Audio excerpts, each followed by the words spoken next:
Hey guys, welcome to Boxing Squared for boxing news and views from around the internet. As part of its 56th convention, which is being held in the Ukraine, the WBC has reconfirmed Dominic Breazeale as the mandatory challenger to Deontay Wilder's heavyweight title. Given Wilder is currently preparing for a voluntary defence against Tyson Fury, it's unclear when Breazeale, who has been the mandatory for 6 months, will get his shot, primarily due to rematch clauses that could be triggered and enforced depending on the result. Meanwhile, the promoter for Dillian Whyte, Eddie Hearn, has been at the convention and has made a case for his fighter to become the mandatory. He told TV network Inter that we've put our case to the WBC, but ultimately Breazeale is going to be mandatory. But when is he going to be mandatory? If there's a rematch of Wilder-Fury, they'll allow that as well. I think if Wilder wins, there will be no rematch, but if Fury wins, there will be a rematch. Joseph Parker is again vowing to get a knockout in his next fight in New Zealand on December the 15th. An opponent is yet to be confirmed for that fight in Christchurch. But Parker has told the New Zealand Herald, "I need a knockout.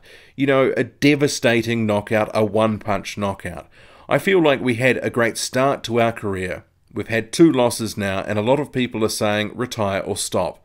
I've made some alright money and I'm set for life now, but I still have goals, and my goal is to be a 2-time world champion and a unified world champion.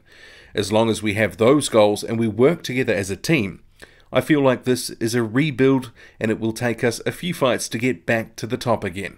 I'm going to go into camp without an opponent, but I know that David is working hard behind the scenes to try to lock someone in, and like he said, it's not that easy. People say they want to fight and we send them a contract and they don't want to fight or they ask for too much money. We've got 10 weeks, so that's a good length camp, and we need to get in great shape and work on a few things. I don't care about the opponent they put in front of me, I'll fight anyone." Meanwhile, Joseph Parker's promoter David Higgins has also told the New Zealand Herald on the opponent front, "I'd expect to see someone durable who's had no losses or maybe 1 loss, youngish, athletic, no pushover, so it's a decent main event. I have to find someone who fits that bill and who wants to fight Joseph Parker. If it's another week or 2, it doesn't bother me. The opponent is cutting down their training time if they run down the negotiations, so it's a game of cat and mouse." The Polish-American banger Adam Kownacki is open to facing the Australian Lucas Browne, who won his fight over journeyman Julius Long in late September. After that victory, 39-year-old Browne called out Kownacki and Dave Allen. Adam Kownacki says, "If Lucas Browne wants to fight, let's do it. I never back down from a challenge." He was the WBA regular champion, so putting another ex-champion on my resume will be another step in the right direction to becoming the first Polish heavyweight champion in history. If we fight, it would be a devastating knockout in the first half of the fight. The rising 8-0 prospect Daniel Dubois will face the toughest test of his career this weekend in Leicester in the United Kingdom, taking on former title challenger Kevin Johnson. What you're seeing here in the background is some of the footage from Dubois' Fight Week Media Day. Dubois' promoter Frank Warren says experience is the key word here, and that's what he needs more of, which is why his trip over to Russia to spar with Alexander Povetkin was so valuable for him. We know he gave more than a good account of himself over there, and working with such a seasoned campaigner will have done him the world of good. And Nathan Gorman, another rising prospect, is also supposed to be on the same fight card, but his opponent is still TBA. And another media day that's been held for a fight this weekend is that of Jarrell Miller and Thomas Adamek, who fight on the DAZN USA card in Chicago this weekend. Miller will be looking to make a statement in that fight, as anything less will probably be seen as a failure of sorts against an opponent whose best days are firmly behind him. To check out my preview on that video, I'll link to it at the end of this one. Polish media is reporting the 18-1 fringe contender Izu Agono will be fighting on December the 8th in Gdansk, Poland, against an as-yet-to-be-named opponent.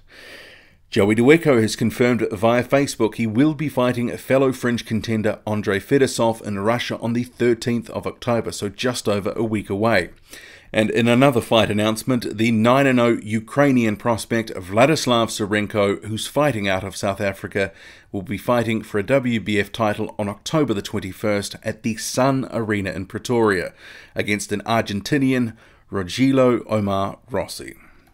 Before I go, there's also a few other fights of note this weekend to watch out for. In Canada, 15-0 prospect Simon Keane will take on compatriot Dylan Carmen. In Germany, the 12-0 prospect Peter Milas will face Mirko Tintor. In the United States, 12-0 prospect Damani Rock will face Julio Pedro Rodriguez. And to end the video, I'm going to play this clip of Deontay Wilder, which he's posted to his social media. Enjoy.